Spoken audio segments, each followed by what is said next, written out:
আমগো নবী কেমন ছিল দেখেন না। সহিহ বুখারী 3547 নম্বর হাদিস, আনাস ইবনে মালিক রাদিয়াল্লাহু তাআলা আনহুর বর্ণনা।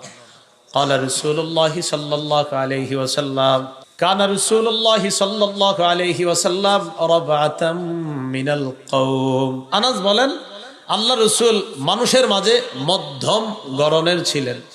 লাইসা বিত-তাওয়িল, একেবারে বেশি লম্বা, দেখতে খারাপ দেখা যায় এমন লম্বা ছিলেন না।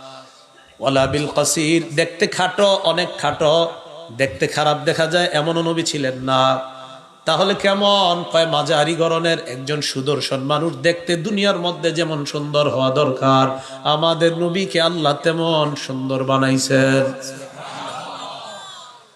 আযহারাল্লাহু লাইসা বিআবিয়াদা আমহাকা ওয়ালা বিআদামা, ধবধবে সাদা ছিলেন না, আবার তমাট বর্ণের ছিলেন না। তাহলে কেমন ছিলেন?